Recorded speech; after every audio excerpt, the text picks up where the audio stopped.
How many people do you know, and this is so important, it's unbelievably important, okay?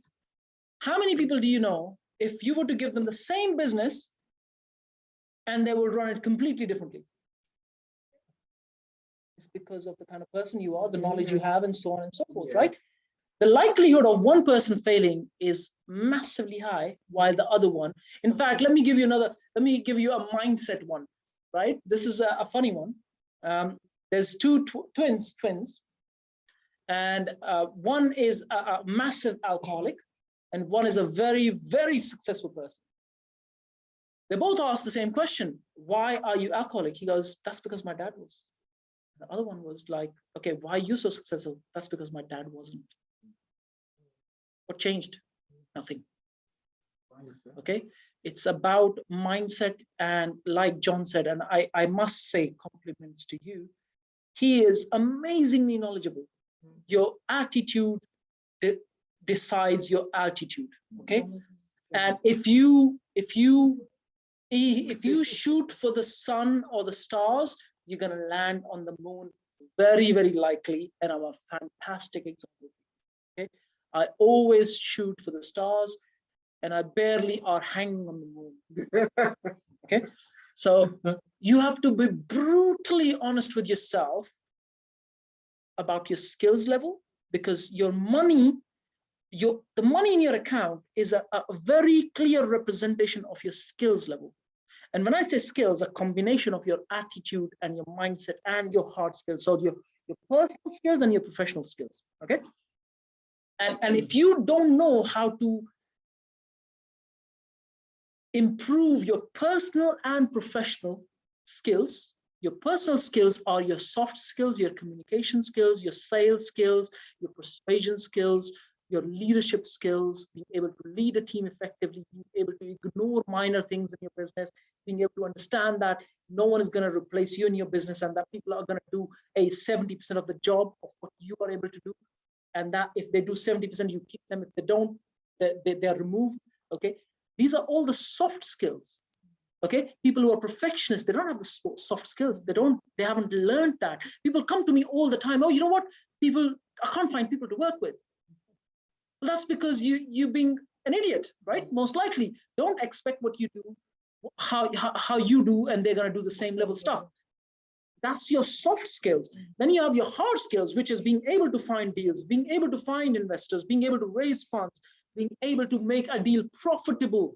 One of the very important skills. Okay. And then, being able to retain those investors, your stakeholders in your business. Stakeholders is every person connected to you. If a cleaner does a bad job, if you turn them off, they're not going to turn up the next day. That's your stakeholder management. The job of an entrepreneur is to find the right products and services, find investors, find the team, and keep it all intact and make it profitable. That's your job. That is all the job you have, which in essence is called stakeholder management. If you look at Elon Musk, again, I'm not comparing, just giving you a good example. He is really, really good at stakeholder management. And we are just slightly below. And like I said to you, the difference between making $1 million and $1 billion is very tiny. Okay. You have to be very creative with the way you bring your products and services. Nothing in PEM that you see is very, very creative. Yes, the technology platform at the core, I have brought some creative stuff. But other than that, there's nothing more creative. Yes, this lease strategy, it's almost like falling in. Okay, so you have to be more creative and structure your business around it. Going back to your circle, raise funds and then making it profitable is what I call your soft skills. Being able to find the right team members, being able to get a job done properly, being able to lead them effectively, that they're not pissed off or they don't just leave in the middle of your job. Not just the workers, but literally every person that's connected to your business. I'll give you an example, a very good story. I walked into my office one day, and I said, one of my controllers said, and I used to run a chauffeur company. She said, "Oh, one of our corporate contractors had called, and I ended up sending the wrong car because I didn't have cars, and he's so pissed off at us. He said, I'm not going to give you any more business." This is a 5-star apartment contract that I had. Okay, so I called up this guy, and he won't even First, he didn't even pick up the phone. I called him the second time a few minutes later. And I remember I was in an auction buying a car. Okay. Remember, I'm running a chauffeur company, so I went to buy a Viano. So I called him up and he answered the second time. And the first thing he said to me, he said, Jack, I can't believe the kind of service you provided today. I don't even know about it. Remember, a person in the office has sent the wrong car. I said, can I just quickly request you to come and see you for literally 2 minutes? And he just, all right, come and see me. I didn't say anything on the phone. Okay. I went to see him. This is a very important skill to learn. Okay. I went to see him. And the first thing I said to him, I said, please accept my sincere apology. I've not made a mistake, remember. A person who works for me has. Okay. So first I apologize. So now he's comfortable listening to me. Okay. And that's a concierge. That's head concierge of a 5-star apartment. Okay. And he said, so what happened? I said, look, we were short of drivers and she ended up sending me the wrong car. All I can do is apologize. Here is something that I can do to compensate. The same client who has made a complaint, let me give him a car for free for the whole day. And that's £500 worth of job, right? So that's 500 in billing. I am going to pay the driver half of that money. So to me, it's like £250. I said, let me just give that to you for free. I gave that. Guess what happened? We kept the contract. Guess how much money I made out of that? Quite a few. I think maybe close to $1 million after that. Okay, that's what you call stakeholder management. So you got to go through this process when someone is so angry at you. I could have come and stay here and think this is a shitty place, and then come down and complain, so on and so forth. And then you make them realize that, okay, thank you for the feedback. I appreciate that. Let me give you a 50% bonus for the next day. You're keeping them. But then you ask them, how much did you pay for this stay? And they say, oh, I paid £40. Okay, so for the kind of expectation that you had for this hotel, how much do you think you would have paid anyway? And then now they go and check online. And they realize they would have paid 80. You need to make someone realize, because people don't realize themselves. You need to make them realize what just happened. Okay, it's a 2-star hotel. Don't expect to pay 2-star money for a 4-star hotel. Okay, again, why am I saying this? These are soft skills which most people don't have, and that you need to learn to be able to acquire. One of the biggest skills I learned a long time ago, and I learned from Elon Musk, is be able to sell something before you even create it.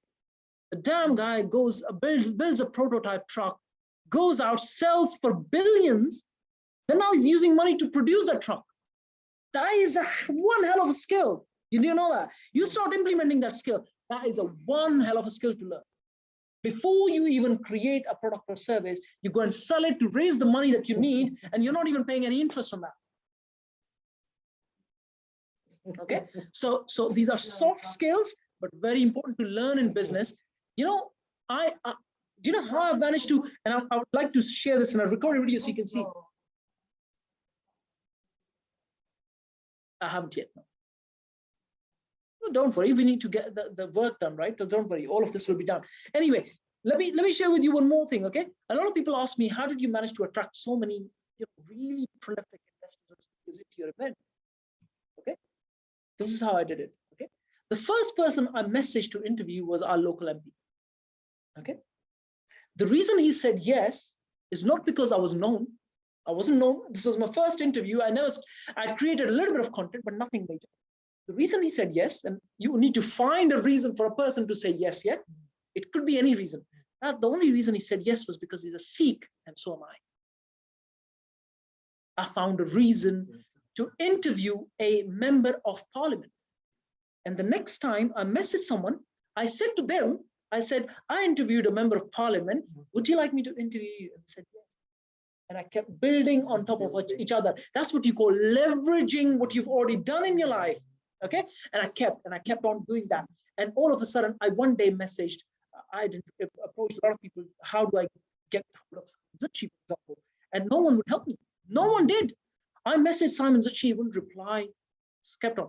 I kept at it. I messaged him like 3 or 4 times. The 4th or the 5th time, he replied. He goes, oh, email my PA.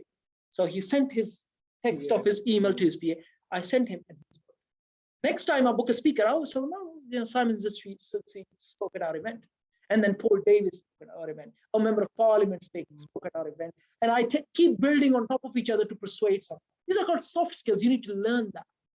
Does that make sense? Okay.